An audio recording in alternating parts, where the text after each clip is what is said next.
guys, we're in the kitchen today making some cranberry jam at the Gumboot garden.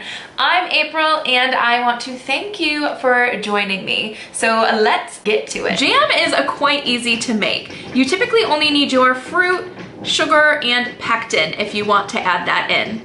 I find myself trying to make jams without store-bought pectin, and a cranberry jam is a perfect one for this because cranberries are so naturally high in pectin already. I've already measured out all of my ingredients. I a little bit more than doubled this recipe, so my measurements are a little bit wonky, but the ingredients here are nice and easy to follow, and then if you want to double or triple or quadruple this recipe, you just have to do the same with all of the ingredients. I have my cranberries, my sugar, my oranges that I still need to zest, and then I have some spices. I have nutmeg, a ground clove, and cinnamon. I have also started to sterilize my jars in a water bath, which you may hear the rumbling of this in the background. I just wash my jars in soapy water, then put them into the stock pot with a towel on the bottom to prevent breakage.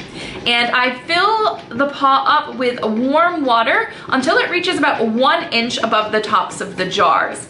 Then I cover the pot and turn it up to a boil. And we want to have this at a rolling boil for 10 minutes. And when that's all done, then the jars will be all sterilized for us. Now the covers I'm going to put into a bowl with water heated from the kettle, but we don't want to boil them. And hopefully by the time that they're all done and sterilized, our jam will be ready. First, we're going to put our cranberries into our pot on medium heat and let them cook until they start to burst. During this step, we have to make sure that we're stirring the cranberries frequently though, so they don't start to stick to the bottom. But if this does happen, just add in a tablespoon of water or so. Not sure if you can see, but we have quite a bit of the cranberry juice at the bottom. We need to keep mixing this until that water isn't pooling at the bottom anymore. They have started to burst though. The other thing we want to do is squash these berries a little bit as we go along. I am cheating a little bit today. Now, I do not grow my own cranberries, and I was not able to find fresh ones at the store, so I'm actually using frozen cranberries, and they will do the same job that fresh cranberries will do. Okay, so there's no more liquid pooling at the bottom, so we're just gonna turn these down to low.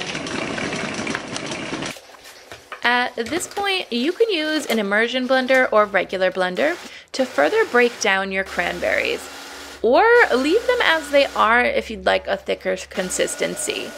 I'm just putting mine in the blender for a few swirls until all of the skins are broken down.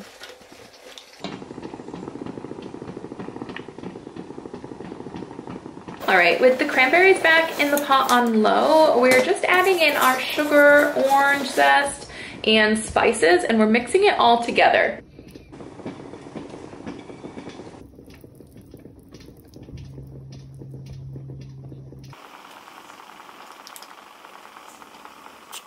Then we're going to turn the heat up to medium-high, bringing the jam to a low boil. And during this part, we need to make sure that we're continuously mixing so that we don't get any burning on the bottom of the pot.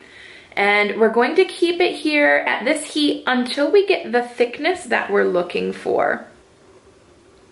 You can test your jam to see if it's ready to be jarred up by taking a teaspoon of it and putting it onto a cold plate, putting it into the freezer for 20 to 30 seconds. And when you pull the jam out, if it's runny at all, then you need to keep cooking it. If it's not, then you're ready to jar it up. Well, it's definitely not runny. So I think it's probably ready. It tastes so good. I'd say that's the trickiest part to making jam actually, is knowing exactly when it's done cooking. I have made so many jams: apple, strawberry, Cape gooseberry, cranberry, and I still haven't perfected this, but the good news is whether it's runny or too thick, it's still good. You can still use it on your toast or scones or anything, whatever you need to use jam for, you can still use it even if it's too thick or too runny. But hopefully this one turns out just perfect. Maybe I've mastered it.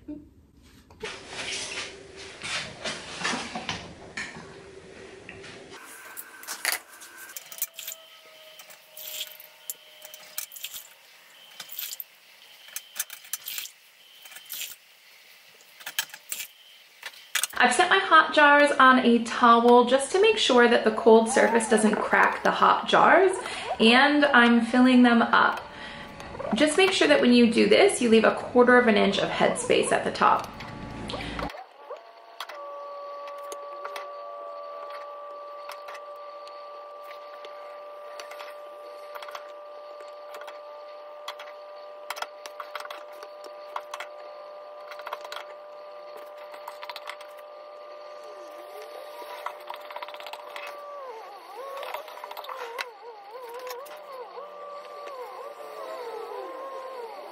Once they're all filled, I'm just using a butter knife to go around and release any air bubbles that may be in the jam. Like I can see that there are a couple along the top ridge, so I'm just releasing those.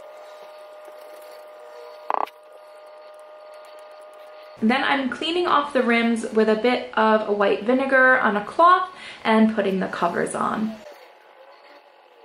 All in all, I ended up being able to fill about 7 3/4 of a jar. So that 3/4 of a jar I did still put into the water bath, but we'll probably eat that one first.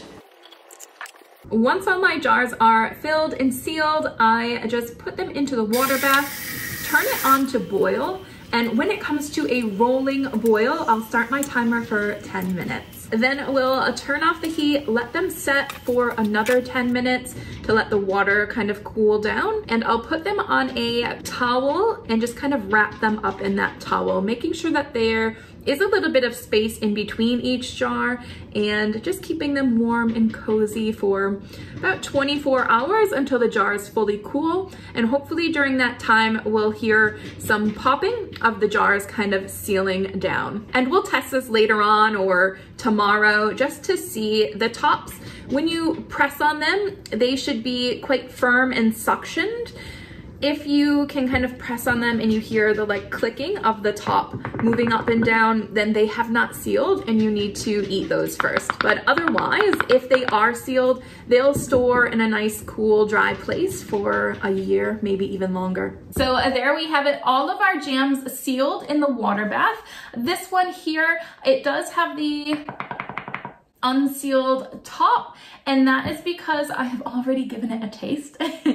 It is so yum. It's a bit sweet, it's a bit tart, and then it's got those spices in it that give it an extra element of flavor, and it reminds me of Christmas time actually. It's really good. Now, if you are not overly keen on the cinnamon and spices like that, you can leave them out of this recipe and you'd have just more of a plain cranberry jam taste. And I probably will make a batch like that later on, because although I prefer it with the spices, I know my partner Allie and his son Kaylin do not like those spices. But this is all from our store-bought frozen cranberries, and it turned out perfect. Both the taste and the consistency are exactly what I wanted, and it was so easy. So don't feel like you need to have your own garden and be growing all of your own food in order to do preserving. You can preserve with things at the store. So whether it's something that you can't grow or something that you're noticing at the store is like super cheap and in season, buy those things up and preserve them, so then you can save that money year round with your vegetables and fruits that you bought in season. But that is it for today, guys. I hope you really enjoyed this cranberry jam recipe. I will catch you in the next one. See you guys.